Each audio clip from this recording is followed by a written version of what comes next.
Hello everyone, this is Putput at welcome back to my best channel. Marami na po sa atin ang hindi na makagawa ng pag-lock ng Facebook profile at dahil po ito sa update na ginawa ng Facebook kamakailan. Kaya sa episode na ito ituturo ko ang alternative way para sa Facebook profile lock.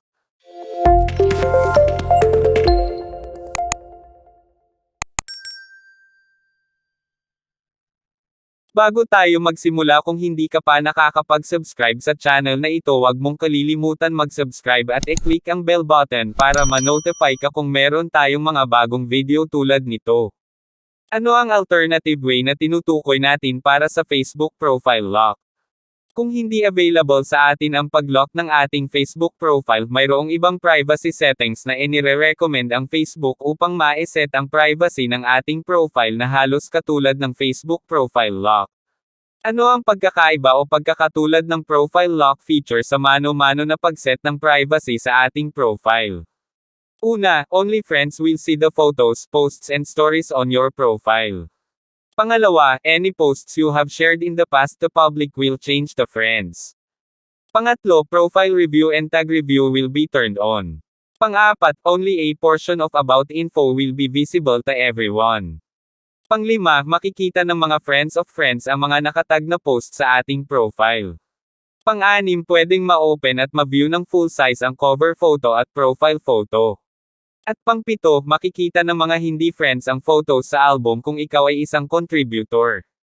Hindi man ito kasing taas ng privacy ng profile lock, pero makatutulong pa rin ito upang hindi tayo basta-basta ma-stalk ng kung sino-sino, lalo na ng mga hindi natin friends sa Facebook. Kaya napakainam itong alternative na gawin, lalo na sa mga hindi makagawa ng profile lock. Paano ito gawin? Simulan na natin. Una, buksan natin ang Facebook application. Then go to menu. Then go to settings and privacy. Then go to settings. Then go to Privacy Checkup. Then go to who can see what you share. Then continue.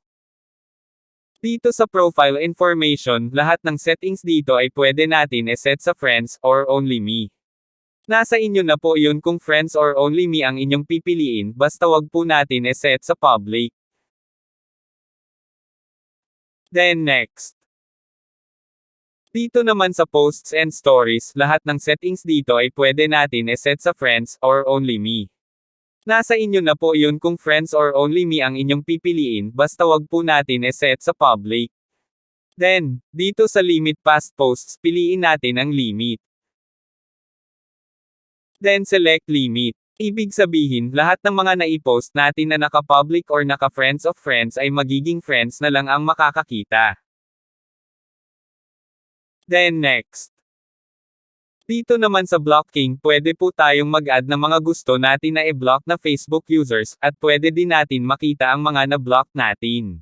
Wala po tayong gagalawin sa settings na ito, pero lang kung may gusto kayong i-block na tao. Then next. Then review another topic. Then go to how people can find you on Facebook. Then continue. Dito sa friend requests, set natin ang who can send you friend requests sa friends of friends. Then next. Then dito sa phone number and email, lahat ng settings dito ay pwede natin i-set sa friends or only me. Nasa inyo na po yun kung friends or only me ang inyong pipiliin, basta wag po natin i-set sa public. Then next. Dito naman sa search engines, disable lang po natin ito. Then next. Then review another topic. Then back. Then go to how people find and contact you. Then iset natin ang mga sumusunod. Sa who can send you friend requests, friends of friends. Sa who can see your friends list, only me. Sa email address naman ay friends. Sa phone number ay friends din. At no sa search engine. Then back. Then go to followers and public content. Lahat ng settings dito ay pwede natin i-set sa friends or only me. Nasa inyo na po yun kung friends or only me ang inyong pipiliin, basta wag po natin set sa public or everyone. Then go to profile and tagging. Lahat ng settings dito ay pwede natin set sa friends or only me. Nasa inyo na po yun kung friends or only me ang inyong pipiliin, basta wag po natin set sa public or everyone. Then sa reviewing. Dapat naka-enable ang review tags at ang review posts.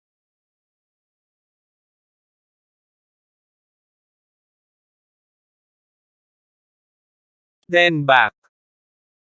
Ayan, naset na po natin lahat ng kailangan natin. Kung titignan po natin ang ating Facebook profile mula sa isang account na hindi natin friend, ay makikita natin dito na halos pareho lang ito ng profile lock dahil wala tayong ibang nakikita kundi ang profile cover, profile picture, mutual friends kung mayroon man. At ang isa sa kaibahan nito sa profile lock ay pwede natin ma-open at ma-view ang profile photo at profile cover which is hindi natin magagawa sa profile lock. Pwede din ma-download at ma-screenshot ang ating profile hindi tulad sa profile lock na hindi gagana ang screenshot lalo na sa mga Android devices.